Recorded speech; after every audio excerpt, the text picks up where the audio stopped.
What's your number?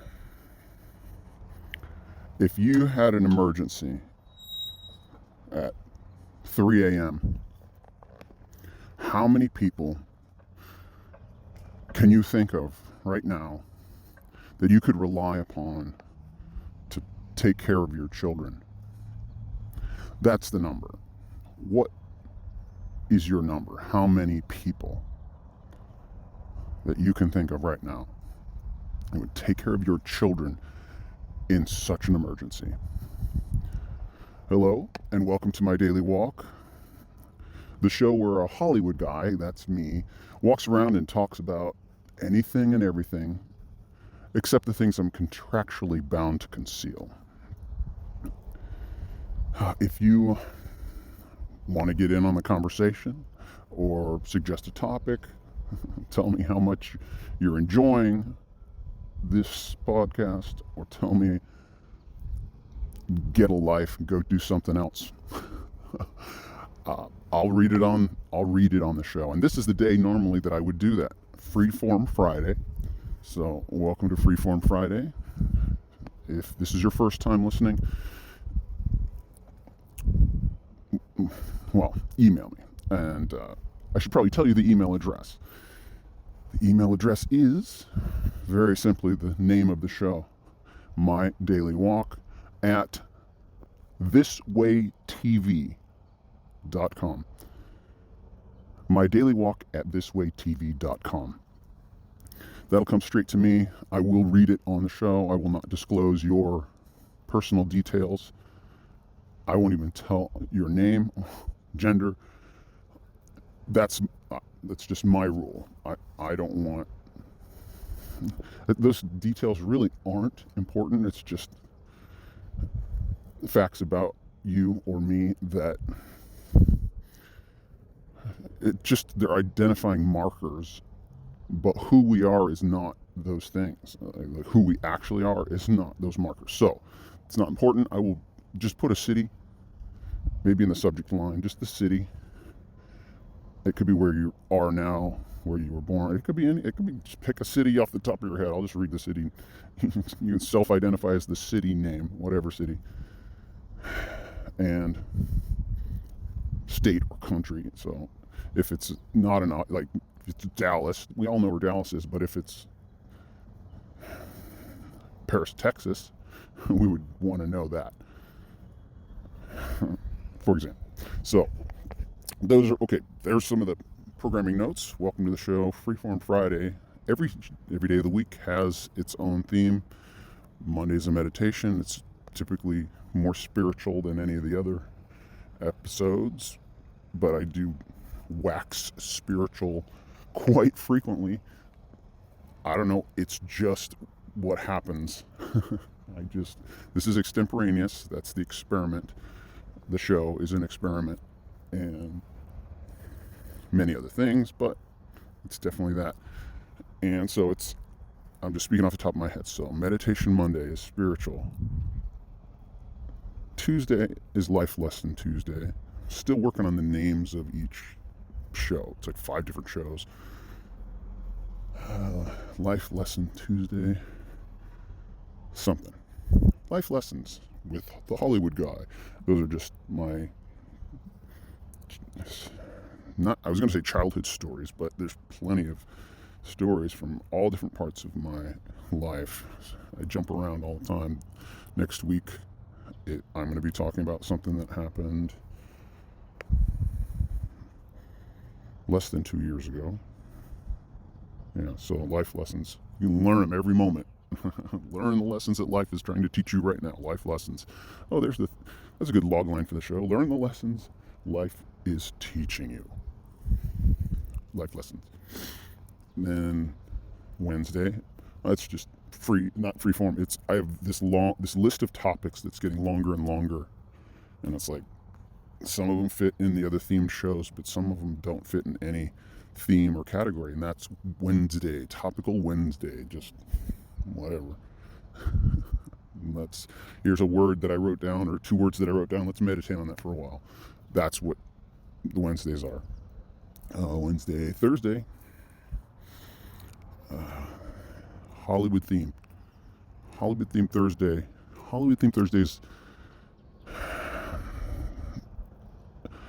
It's like Tuesday, Life Lesson Tuesday, but it's just me talking about the incredible things that have been happening in this project that I'm working on.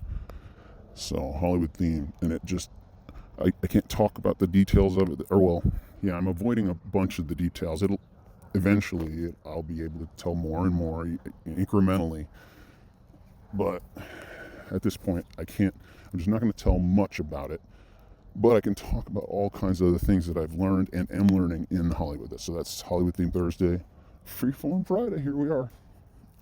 Last Friday, I think, was the first time I called it that, Freeform Friday, but here we are. Now, let's look at the timing. Okay, that's good. It's a 6-minute marker where I did all my beginning, my intro, my explanation, my programming notes, email address. Always got to get that in. Jeez, I got to say that as often as possible. Just get in on the conversation. And I can't wait for the first email because that's about to happen. I'm about to launch. So this is the time so I've been recording this all along without any of these episodes being posted or released for anyone for public consumption. I haven't picked a platform to upload them to. Well, I have. It's been in process. I got, there's a YouTube channel. It's going to be, and there's 2 sites. Initially, maybe I'll find another place to post them. I don't know, but right now it's all audio. It's 2 sites, and wherever you found it, you found it. And I'm about like that. This is the threshold. I'm about to do it. I'm about to go in and schedule. I've uploaded, named everything, pick the names in the file system, blah blah blah. And now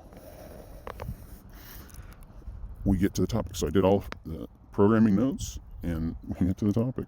Try to get it to it 6 minutes in, so I'm within that range right now. 6-7 minutes in. 5. I should boil it down to 5. Just get started and do 25 minutes on the topic. So I got to watch the clock for the first 5 minutes and then just go.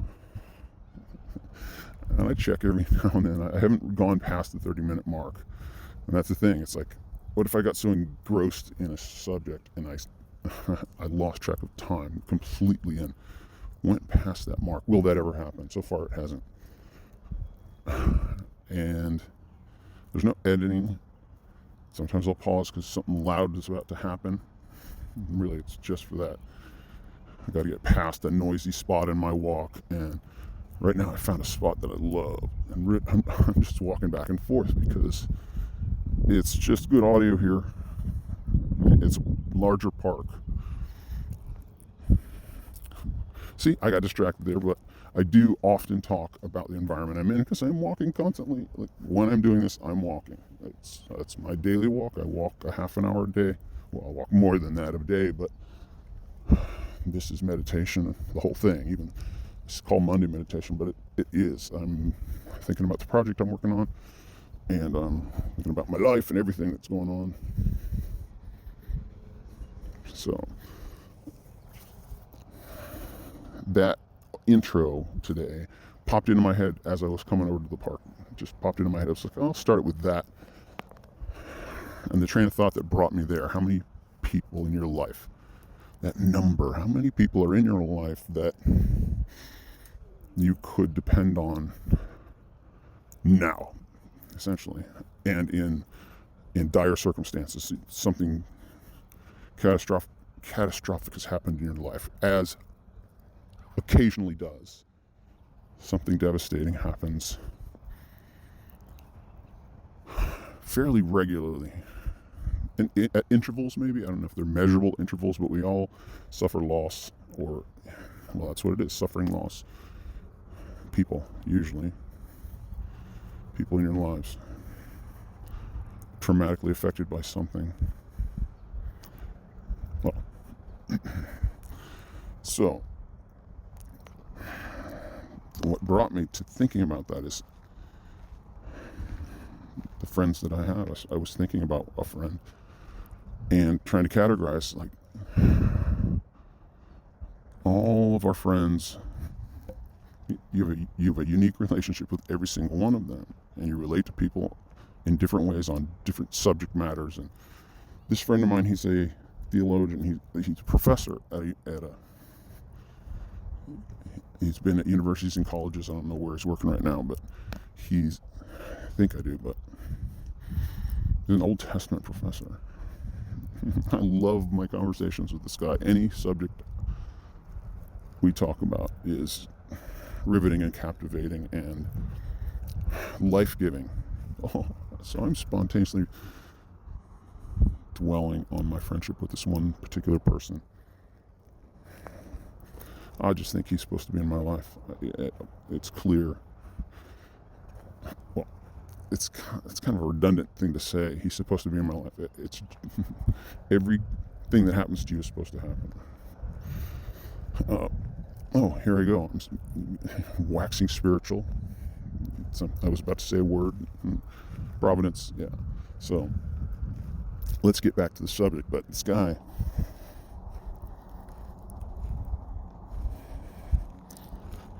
we all have a certain amount of time in each day, and some things are regular interval things. Like you have things squeezed in, like work and play and mealtime, family. And I picked an event that I knew I needed to start doing in my life, and it's like adding something to your life is, you think, wow, I don't have time for that, or man, this is where your life is supposed to go. That's the sense I got. It's like, wait, what should I be doing right now? That's definitely a thing I should be doing that I'm not doing. And so I started doing it, and the it was the first. I don't remember if it was the first or the second week that I did it. This friend of mine was there, and he said, "Oh, I have a guy I think you would like to talk to. I know guys." I'm like, oh, so this friend of mine, he may be a theologian, but his wife is an actress. She was in a hit show for a while. That's working actress. They're always looking for work or working. And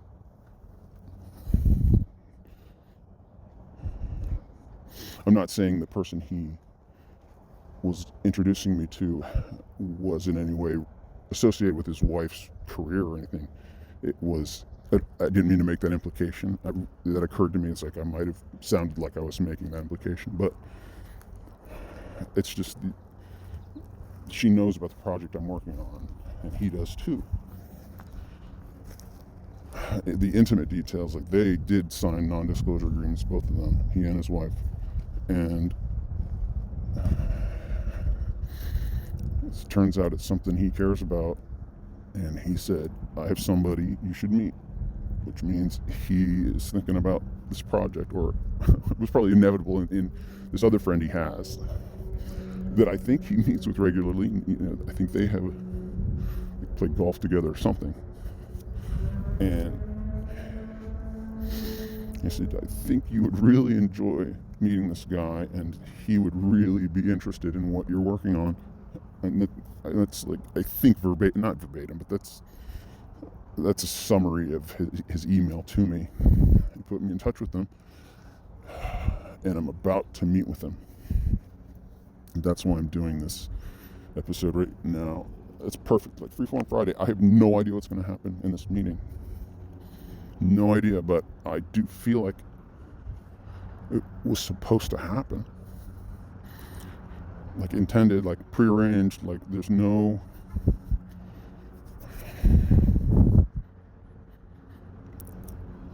I'm focused on what I should be doing. That's the hardest thing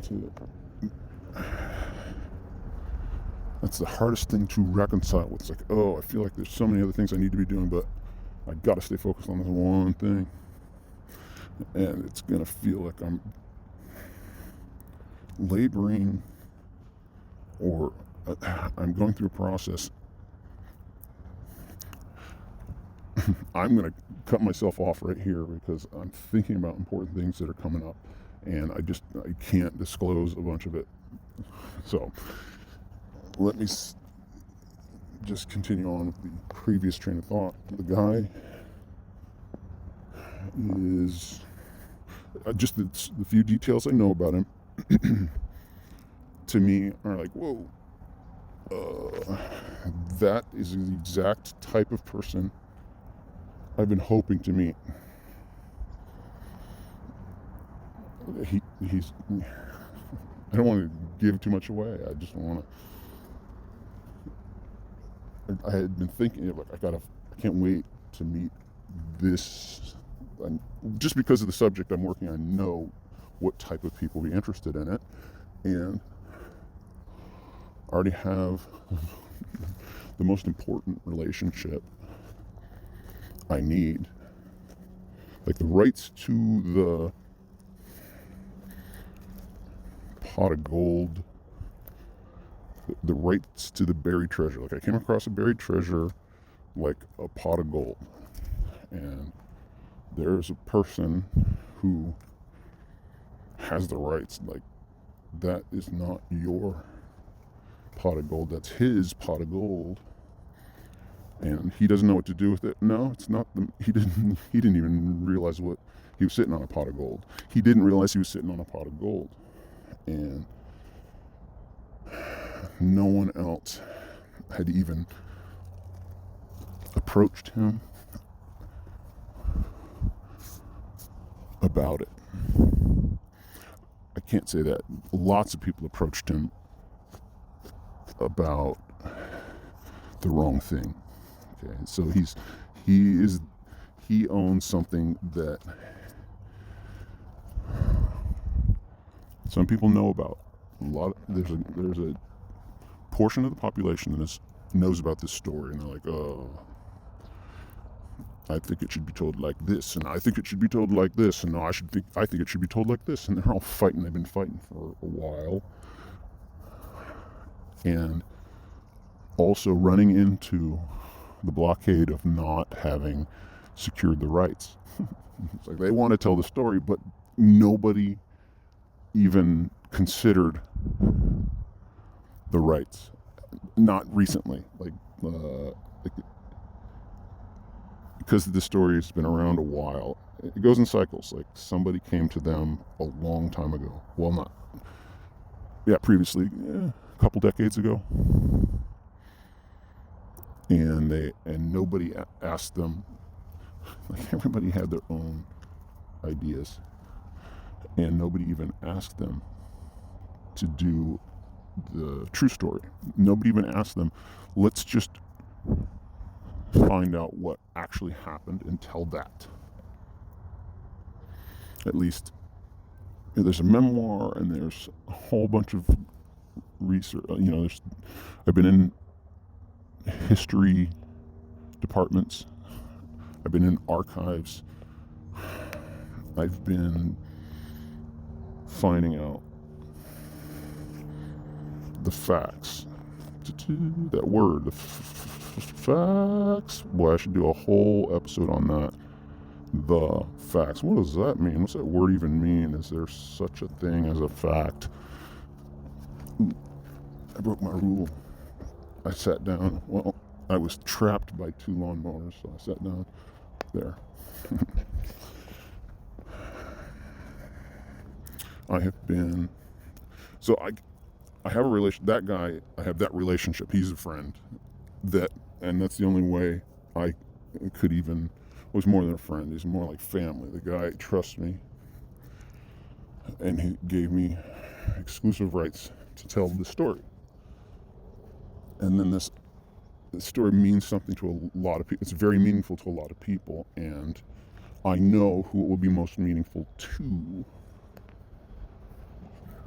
So that I'm realizing this is revelatory. It's occurring to me right now as we speak. That there aren't a lot of this type of people around. So it's kind of rare to find them, and this guy is one of them. I'm making this sound so spooky and so, I don't know, suspenseful. I'm self-editing. If I'm going to talk about my project, I cannot divulge certain pieces of information. Like, every word I say will potentially, here's the potential. By doing this, by posting these episodes, I am unveiling very, very gradually what I'm working on, like documenting it. Like, I'm putting it in the public record that I'm doing this. Historically, I've got footage. I've shot a ton of stuff. I've done a ton of interviews. I have. Now, this is a big disclosure, Freeform Friday. I'm talking about a bunch of stuff that I could have concealed. I could have kept all that concealed. But here's the thing. When will I stop disclosing? Okay, so this is a potentially juicy episode. If anybody, at the point when all of this is when the realization occurs, I'm just documenting a historical record. As if I were doing an experiment and writing down data. I've added some things to my life, this podcast in particular, that will stand as a public record that cannot be refuted. And that's all I need. It's all I needed to do. I'm getting very kind of esoteric. I guess that's the word. I have to look up that word before I continue with that thought. So, this may seem like a rough episode. Like, the diehard fans will listen to this. If and when that happens, if people start listening, doesn't matter if they're listening. I'm documenting it. It's being posted, and at least one person. I have one person that I know will watch every one of them. So it's not really. I don't know if it is a public record when you post it, but when other people take it in, that's a different dynamic. There's like a different. You begin. You could refer to it as a fan base. Right? That's like there's a first fan. We all have fans. We all have followers. We all have, whether you're on social media or not, you have fans. It's just people who love you, people care about you, people appreciate you, people enjoy what you do. If you are creative or if you are just living life, people are a fan of you at succeeding or, muscling through life. Bearing up under the struggle. Don't ever think you're alone. Don't ever think you don't have a support system. Like, people just care about you. And it's important to focus on them. It's important to turn your attention to them and love them back and support them as well. It's a network of. It's the human existence, period. Ugh. I hate to sound like I'm just tripping out. So heavy. I just hope. Period. There, I like the end of that sentence. I just hope.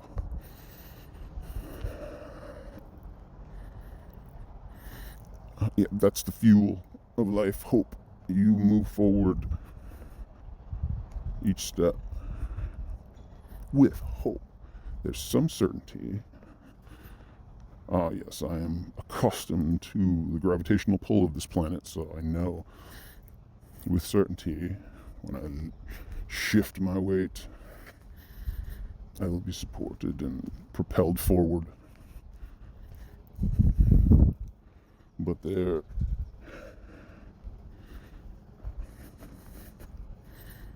are things that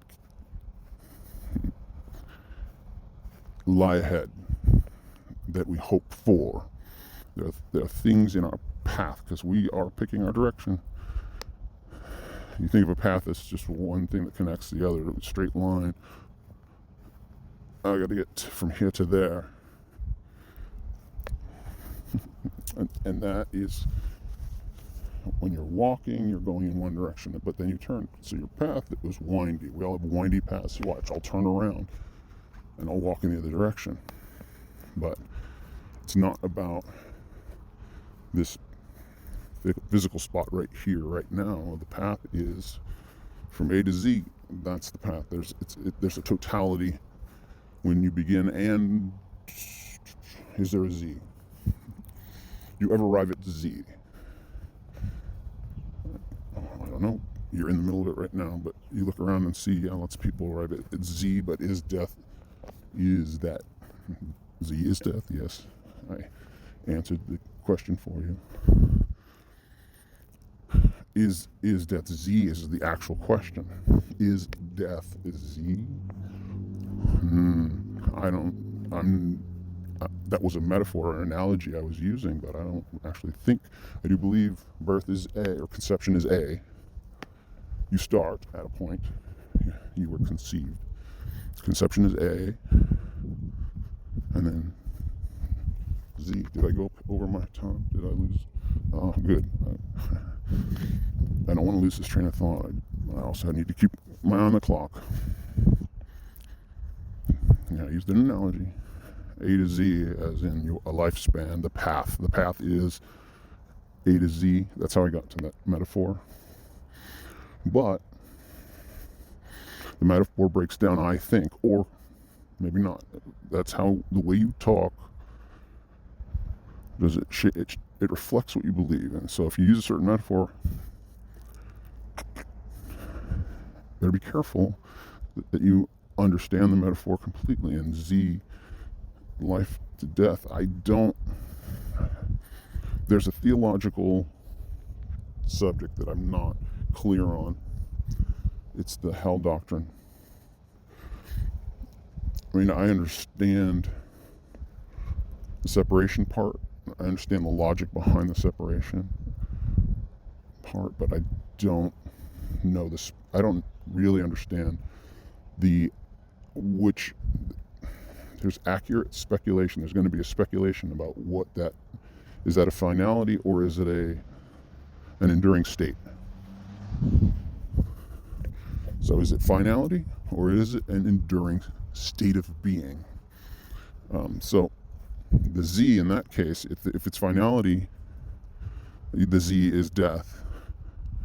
But if it's an enduring state of being, I'm talking about hell then. Okay, I kind of lost the track I was on. I'm going to need to do that in a separate episode. I'm going to just somebody email me. There, I'll get back to it if I get emailed about this subject matter. Hell and death. What do they mean? This was a fruitful Freeform Friday. Hell and death, what do they mean? I think I'll say hell and death. I gotta name that episode. I gotta write it down on my list of topics. That's probably a Monday meditation. I'll find some text that might give a glimpse. Some text that might give a glimpse of an accurate interpretation. That means something. Are we clear on what death is? Is that finite? Is that all? Oh, and if not, then what? What about, is there heaven and hell, and what does that mean? Is everyone that die, you have to cross a certain threshold to qualify for heaven? It would seem that's the proposition of